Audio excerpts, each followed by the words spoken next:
Vita imepofikia saizi, ndiyo wakati sasa kila mtu alikuwa anaisubiria. Wanaisubiria kwa nini? Kwa sababu waziri wa ulinzi wa China Dong Yun amesema hivi, wana mkataba wa kibiashara mafuta na gasi na nchi ya Iran, hivyo wanaruhusiwa kupita kwenye mfereji wa Hormuz. Hawategemei mtu yoyote kuingilia biashara hii. Kumbuka, Marekani ilitangaza kuwa hakuna mtu ama hakuna meli inayoruhusiwa kupita pale isipokuwa kwa ruksa ya Marekani. Iran ikajibu ikasema mfereji wa Hormuz uko wazi kwa meli za kiraia isipokuwa meli za kijeshi, na hizi meli za kiraia zitapita pale kutokana na sheria za Umoja wa Mataifa na makubaliano ya serikali ya Teherani. Unapata picha gani hapa? Sisi tunaamini kwamba China ilianza kupitisha mafuta, meli za mafuta kitambo, na wakati wa vita hii ya siku 40 inaendelea, bado China ilikuwa inaenda kufanya biashara na Iran. Leo target imebadilika. Target ya Marekani kwenye vita tarehe 28 mwezi wa pili kuivamia Iran ilikuwa ni regime change, pamoja na kustopisha urutubishaji wa uranium ili kufikia malengo ya silaha za nyuklia. Sasa wamefeli.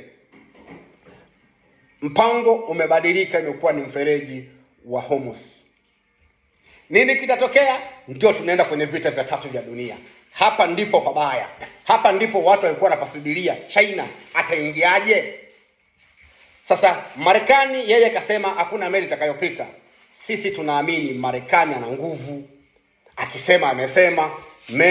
Meli za mafuta za China zinapita kila siku. Yeye adungue moja tu. GNP R5 adungue moja tu, buu ya mafuta ya China, full stop. Ndipo tulikuwa tunasubiria hapa. Yaani hapa ndipo dunia ilikuwa inasubiria. Sasa nini hatima yake? Alliance wa China kama unavyojua, North Korea, Russia, Pakistan, Iran, wao wanatulia. Wala huu mchezo wa wausu wamwachie Mchinese peke yake,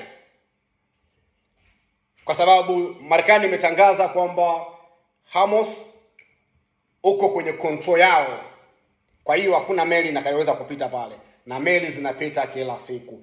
Vita hii ndugu zangu, niliwaambia drag to the danger zone, itatupeleka kwenye hatari kubwa sana, kwa sababu Mchina akiingiliwa meli zake ama meli yake moja ikapigwa tu kwa bahati mbaya, yani si Muisraeli kazi yake ni kuchonganisha, anapiga huko na mzingishia fulani, kama vile walivyofanya last time kwenye walivyopiga kule bomu Beirut.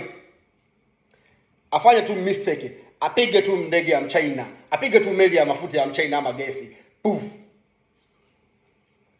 Ndio sasa hii vita inahama. Si Iran imemchanganya siku 40 nchi mbili. China hapa sasa ndio tunapataka sisi. Hapa tunapataka sisi. Leo ndege zimeshuka 4 za China zimeshuka Teherani leo. Na Trump alisema yoyote atakayemsaidia silaha Iran basi ni adui, na atakutana na kipigo, na atakutana na pandisho la tozo ama kodi la bidhaa zake kuingia ama kubaniwa kabisa. Hapa ndipo tulikuwa tunapasubiria kwa hamu. Hapa ndipo kila mtu alikuwa anatolea jicho, vipi hawa washirika mbona waingii? Sasa ameingia moja kwa moja. Ndugu zanguni, kiukweli hii vita tutapeleka pabaya. Otherwise yawe maneno tu ya Trump, yawe maneno ya vitisho bila vitendo. Mchina anaga masuala ya drama, wachezaji masuala ya Hollywood kule, wao wachezi drama dadi. Wao wameshatangaza wana biashara moja kwa moja, wanaamini hakuna atakayeingilia biashara yao. Utajifunza hapa dadi. Hapa sasa ndio dunia inaenda kuangalia hawa watu wawili, kwa sababu Mchina, Marekani wa kwanza, Mchina anafuata. Ki-GDP, kiuchumi, kisayansi sasa China sasa ndio kidogo iko juu, ila kiuchumi Marekani ya kwanza 30 billion, China inafuata 22 trillion GDP ya nchi. Hapa ndipo tulikuwa tunapasubiria.